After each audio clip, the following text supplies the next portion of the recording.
दोस्तों नमस्कार। मैं विकास कुमार, आपका दोस्त और बिजनेस कोच।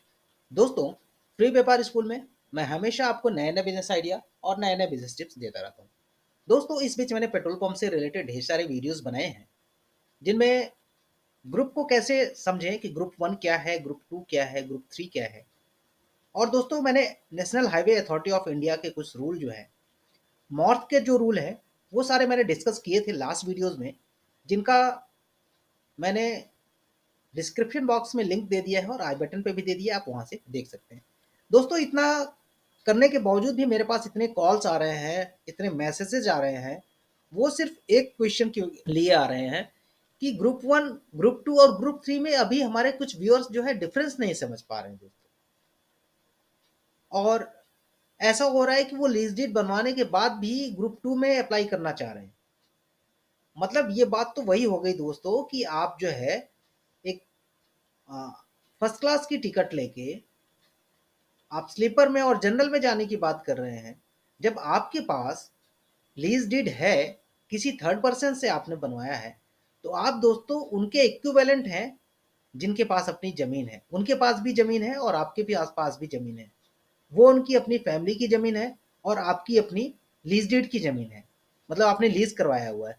19 साल 11 महीने के लिए उनके पास भी जमीन है, 19 साल 11 महीने के लिए आपके पास भी जमीन है। आप उससे ज्यादा भी लीज डीड करवा सकते हैं। तो दोस्तों, कंफ्यूज मत होइए आप लोग, ठीक है। कंफ्यूज मत होइए कि यहाँ पे क्या क्या इश्यूज आ रहे हैं। मैं आपको फिर से बताना चाह रहा हूँ, आप ध्यान से देखिएगा दोस्तों यहाँ पे कि ग्रुप वन में कौन आएगा, ग्रुप टू में कौन आएगा। मैं आपको इसके बारे में समझाता हूँ। देखिए दोस्तों, ग्रुप वन की बात करते हैं सबसे पहले। ग्रुप वन में ग्रुप वन की बात करें तो दोस्तों, जिनके पास अपनी जमीन है, सेल्फ की है, वो आ सकते हैं, या फिर उनके किसी फैमिली मेंबर की हो, ठीक है, फैमिली मेंबर की हो। इस कंडीशन में वो ग्रुप वन में आएगा। इसके लिए दोस्तों उनको क्या बनवाना पड़ेगा? Appendix three. Appendix appendix three बनवाना पड़ेगा, ठीक है। और दोस्तों, ग्रुप वन में वो भी आ सकता है जो थर्ड पार्टी से, मतलब थर्ड पार्टी से लीज करवाता है, ठीक है, रजिस्टर्ड लीज। जो थर्ड पार्टी से दोस्तों रजिस्टर्ड लीज करवाता है, रजिस्टर्ड लीज वाला भी आपका ग्रुप वन में ही आएगा। आप दोस्तों जितने लोग भी रजिस्टर्ड लीज बनवाए हैं, आप ग्रुप वन में आएंगे। इसके लिए थोड़ा सा भी आप कंफ्यूज ना हो कि ग्रुप वन में लोग क्यों जो है, लोग इतना कंफ्यूज हो रहे हैं कि ग्रुप वन में हम अप्लाई करें कि ग्रुप टू में अप्लाई करें।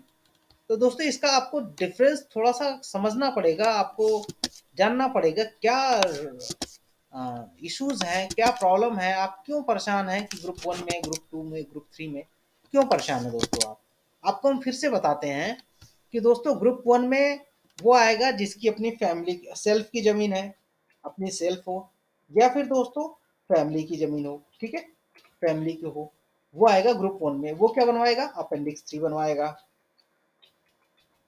अपेंडिक्स थ्री, वो अपेंडिक्स थ्री बनवा के ग्रुप वन में आ सकता है। दूसरा दोस्तों, अगर कोई अदर पर्सन से लीज डीड करवाता है, रजिस्टर्ड लीज डीड करवाता है, रजिस्टर्ड लीज डीड करवाता है, तो वो भी दोस्तों ग्रुप वन में ही आएगा, ठीक है। तो आप बिल्कुल भी कंफ्यूज ना है। अगर आपकी अपनी जमीन है तो ग्रुप वन में आप आएंगे। अगर आपने लीज डीड करवाया हुआ है, रजिस्टर्ड लीज डीड है, तो आप ग्रुप वन में ही आएंगे, ठीक है। आई थिंक दोस्तों ये चीजें आप समझ रहे होंगे, ग्रुप वन और ग्रुप टू में क्या डिफरेंस है। और इस चीज को आप अच्छी तरह से समझ रहे होंगे ग्रुप वन, ग्रुप टू और ग्रुप थ्री में। अब दोस्तों आपको मैंने बता दिया ग्रुप वन। अब हम आपको डिस्कस करेंगे ग्रुप टू, कि ग्रुप टू में कौन आएगा, ठीक है। ग्रुप टू में दोस्तों वो आएगा जो अदर पर्सन से, कोई अदर पर्सन है, ठीक है, अदर पर्सन से अदर पर्सन से क्या लेता है? अपेंडिक्स थ्री लेता है। अपेंडिक्स थ्री, इसमें क्या है दोस्तों कि आपके पास जमीन है नहीं। आप क्या कहते हैं लैंड ओनर से, आप ऑफर करते हैं कंपनी को, अगर मुझे पेट्रोल पंप अलॉट हुआ तो ये ओनर मुझे ये जमीन देने के लिए तैयार है, ठीक है। मतलब आप ऑफर करते हैं, ठीक है। ऑफर करते हैं लैंड, किसको? ओएमसी को, ऑयल मार्केटिंग कंपनी को, कि ओएमसी को आप ऑफर करते हैं कि अगर आप देते हैं तो जो भी लैंड ओनर है, लैंड ओनर जो भी है, ओनर जो है वो आपको क्या देगा, ये जमीन जो भी आपकी 35x35 मीटर की होगी वो जमीन आपको लैंड ओनर देगा। ठीक है, तो ये डिफरेंस है दोस्तों ग्रुप 1 और ग्रुप 2 में। अब ग्रुप 3 में क्या है दोस्तों, ये नो लैंड की है, कोई जमीन नहीं है। इसमें क्या होता है, सिलेक्शन होने के बाद, आफ्टर सिलेक्शन, आफ्टर सिलेक्शन जो है दोस्तों, इसमें आपको क्या करना पड़ता है, 90 दिन में जमीन अरेंज करना पड़ता है, 90 डेज में। और ये सिर्फ है दोस्तों सीएफएस साइट के लिए, सीएफएस साइट। ठीक है, और इसमें आते हैं एससी और एसटी। ठीक है, आई थिंक दोस्तों ये आप समझ गए होंगे। ग्रुप 1, ग्रुप 2, ग्रुप 3, आप लोग काफ़ी कंफ्यूज हैं, कंफ्यूज ना होइए आप लोग। ठीक है, बिल्कुल सिंपल सा फंडा है। ग्रुप 1 में कौन आएगा, ग्रुप 1 में वो आएगा जिसकी अपनी ज़मीन है या उसके फैमिली की है, वो उससे क्या ले लेगा, अपेंडिक्स 3 ले लेगा। ठीक है, तो वो ग्रुप 1 में अप्लाई कर देगा। ग्रुप 2 में कौन आएगा, ग्रुप 2 में वो ग्रुप 1 में और कौन आएगा, जो थर्ड पर्सन से क्या कर रहा है, लीज डीड करवा रहा है, रजिस्टर्ड लीज डीड, वो भी आएगा ग्रुप 1 में। ग्रुप 2 में कौन आएगा, वो अदर पर्सन से, थर्ड पर्सन से क्या करेगा, अपेंडिक्स 3 ले लेगा, कंपनी को ऑफर करेगा। इसमें क्या है दोस्तों, इसमें आपके एक्सपेंस की बात करें, ग्रुप वन में आपके 20 से 25 हज़ार रुपये लग सकते हैं, 20 हज़ार रुपये लग सकते हैं। ठीक है, और इसमें आपका दोस्तों, इसमें आपका मैक्सिमम रहेगा 500 रुपये। ठीक है, ये डिफरेंस है ग्रुप 1 और ग्रुप 2 में। और ग्रुप 3 में तो कुछ लगना ही नहीं है, 0 रुपये लगेगा। ठीक है, इसमें बिल्कुल भी रिस्क नहीं है। ठीक है, इसमें अगर आपका लॉट नहीं हुआ, सिलेक्शन नहीं हुआ, सिलेक्शन नहीं हुआ, तो क्या होगा, आपके पैसे चले जाएंगे। कितने का नुकसान होगा, आप लॉस में होंगे। ठीक है, ये क्या है, एक रिस्क है। रिस्क कितने का है, 20 हज़ार का है। और इसमें क्या है, ग्रुप 3 में क्या है, लॉस है सिलेक्शन ना होने पे, बट कितने का, 500 का। ये इसमें फायदा है। ठीक है, ये चीज़ आप समझ रहे हैं दोस्तों, और इसमें आपका कोई भी लॉस नहीं है। आई थिंक दोस्तों आप यहाँ पे समझ गए होंगे ग्रुप 1, ग्रुप 2, ग्रुप 3 के बारे में। अगर अब भी कोई डाउट है तो दोस्तों आप फिर से मुझे कमेंट कीजिए, मैं आपको बताऊंगा। अब आप ये देखिए दोस्तों, ग्रुप 1, ग्रुप 2, ग्रुप 3 के बारे में मैंने काफ़ी डिटेल में आपको बता दिया है। ग्रुप 1 में कौन आएगा, जो सेल्फ की ज़मीन हो या फिर अपेंडिक्स 3, अदर पर्सन अगर रजिस्टर्ड लीज डीड करवाता है तो ग्रुप 1 में आएगा। ग्रुप 2 में कौन आएगा, जिसके पास ज़मीन नहीं, वो ज़मीन ऑफर करता है 100 रुपए के स्टैम्प पेपर पे। ठीक है, कि अगर मुझे पेट्रोल पंप अलॉट हो गया तो मैं ये ज़मीन कंपनी को पेट्रोल पंप के लिए दूंगा।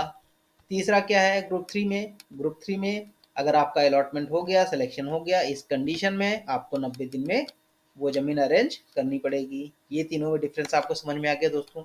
चलिए, ये मुझे लग रहा है कि आप समझ गए होंगे दोस्तों ग्रुप 1, ग्रुप 2, ग्रुप 3 के बारे में। दोस्तों वीडियो को लास्ट तक देखिएगा, अब मैं आपको आगे बताने जा रहा हूँ कि एनएचआई के रूल क्या है, जिसमें बहुत ज़्यादा कन्फ्यूजन है। ठीक है, एनएचआई के रूल देखते हैं दोस्तों। तो एनएचआई के रूल में सबसे बड़ा इशू आता है ROW का। ROW कितना है, आइए दोस्तों बता देते हैं। एनएच के लिए जो है वो आपका 30 मीटर। ठीक है, ROW जो है वो 30 मीटर का है। ये कहीं पे बढ़ भी सकता है दोस्तों, एक चीज़ को समझिएगा, बिल्कुल फिक्स नहीं है, क्योंकि अगर 6 लेन हुआ तो उसका ROW अलग होगा। ये 4 लेन की बात कर रहे हैं, इसमें आपका 30 मीटर का आएगा। ठीक है, ये आपका 30 मीटर आएगा। और यही दोस्तों अगर ये आपका स्टेट हाईवे हुआ, स्टेट हाईवे अगर हुआ तो दोस्तों ये आएगा आपका 20 से 25, 20 मीटर के आसपास। कहीं कहीं पे 20 मीटर भी है और कहीं कहीं पे 15 मीटर भी है। अच्छा, इसके साथ ही दोस्तों MDR, MDR के लिए भी यही है। ठीक है, NH और MDR ये आपको अपने लोकल में पता करना पड़ेगा कितना इसका जो है ROW है। कहीं पे आपको 20 मिलेगा, कहीं पे क्या मिलेगा 15 मिलेगा। ये थोड़ा सा डिफरेंस है। और दोस्तों अगर रूरल की बात करें, रूरल रूरल रोड है जो कुछ भी नहीं है, नॉर्मल रूरल रूरल है। इस केस में दोस्तों आपको 12 से 15 मीटर, 12 मीटर के आसपास, ठीक है, 12 मीटर, ये आपका ROI हो गया। ठीक है, 15 मीटर, 30 मीटर, 15 मीटर और 12 मीटर, ये आपके तीनों में है डिफरेंस। ठीक है, आइए अब नेक्स्ट देखते हैं दोस्तों, national highway authority of India का जो अपना अलग रूल है। क्या है दोस्तों कि अगर एसेलरेशन है तो उसमें आपका 100 मीटर का चाहिए, डिसलेरेशन है 70 मीटर का चाहिए, कोई भी इंटरसेक्शन हो वो 300 मीटर की दूरी पे होना चाहिए, या कोई मीडियन गैप हो वो भी 300 मीटर की दूरी पे होना चाहिए। अगर कोई दोस्तों वहाँ पे चेक बैरियर है, टोल प्लाजा है, रेलवे लेवल क्रॉसिंग है, तो वो कम से कम 1000 मीटर पे चाहिए, मतलब 1 किलोमीटर डिफरेंस होना चाहिए। ठीक है, अगर कोई दोस्तों approach road for bridge cover, जो ब्रिज पे चढ़ने के लिए है, वो कम से कम जो है 200 मीटर पे होना चाहिए। दोस्तों इन सब चीज़ों को आप समझिएगा, क्योंकि ये बहुत ही बेसिक पॉइंट्स हैं और इसमें बहुत ही लोग काफ़ी ज़्यादा कंफ्यूज होते हैं। इसी तरह से दोस्तों अगर कोई सेपरेटर है, कोई फ्लाईओवर है, वो 300 मीटर पे चाहिए। ये किस कंडीशन में है दोस्तों, ये कंडीशन है आपकी कि ये अगर रूरल में है तो retail outlet in rural scratches, मतलब अगर रूरल में है तो इस टाइप के आपको ये चीज़ें चाहिए। दोस्तों एक फ्यूल स्टेशन से दूसरे फ्यूल स्टेशन के बीच में अगर कोई NH है या कोई डिवाइडेड रूल है, डिवाइडेड वो है रोड है, तो उस कंडीशन में दोस्तों 1000 मीटर होना चाहिए। और अगर अनडिवाइडेड रोड है तो वो 300 मीटर पे होना चाहिए। ठीक है दोस्तों, ये आप बेसिक चीज़ें समझ जाइए। और इसके साथ ही दोस्तों अब हम आपको बता देते हैं कि इसके साथ कुछ क्वेश्चन और आते हैं। क्वेश्चन क्या आते हैं कि आपका स्कूल स्कूल टेम्पल, रिवर, ठीक है, पॉन्ड, ये सारी चीज़ें कम से कम 50 मीटर दूर पे होनी चाहिए। ठीक है, 50 मीटर, इसको समझिएगा दोस्तों।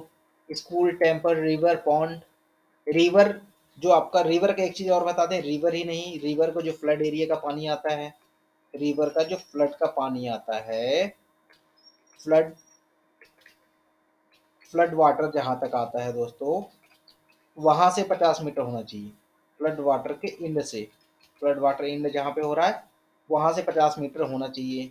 ठीक है, ऐसा नहीं कि रिवर के जस्ट बगल में ही हो, तो ये चीज़ें कॉन्फ्लिक्ट कर रही होंगी आपको, तो ये चीज़ आप समझिएगा दोस्तों। ठीक है, स्कूल, टेम्पल, रिवर, पॉन्ड, इनसे 50 मीटर का डिफरेंस होना चाहिए। रिवर के केस में अगर उसमें बाढ़ आता है तो बाढ़ का पानी लास्ट जहाँ तक आता है उससे 50 मीटर दूर होना चाहिए। ठीक है, और हम बात कर लें दोस्तों कि केबी का लाइट होना चाहिए। 11 केबी का जो लाइट है, 11 केवीए का जो पोल है, वो पोल सामने नहीं होना चाहिए। ठीक है, फ्रंट में नहीं होना चाहिए, फ्रंट में मतलब उसके नीचे नहीं होना चाहिए, इस चीज़ का ध्यान रखिएगा। ठीक है, और उससे हाई टेंशन का कोई लाइट जा रहा है। ठीक है, ये सारी चीज़ें दोस्तों आप समझ के रखिएगा, ये सारे रूल रेगुलेशंस हैं और इसमें आपको प्रॉब्लम आ सकती थी, इसलिए मैंने दोस्तों वीडियो बनाया। तो अगर ये दोस्तों वीडियो आपको अच्छी लगी हो तो चैनल को सब्सक्राइब कर दीजिएगा, वीडियो को लाइक कर दीजिएगा और वीडियो को ज़्यादा से ज़्यादा शेयर कीजिएगा, जिससे कि और जो भी लोग हमारे भाई बंधु हैं जिनको प्रॉब्लम आ रही है, जो हमारे व्यूअर्स हैं, जो ये समझ नहीं पा रहे हैं कि ग्रुप 1 क्या है, ग्रुप 2 क्या है और इसके अपने रूल रेगुलेशंस क्या हैं, इसके बारे में दोस्तों आप इसको शेयर कीजिएगा। तो मिलते हैं दोस्तों नेक्स्ट वीडियो में, तब तक के लिए धन्यवाद।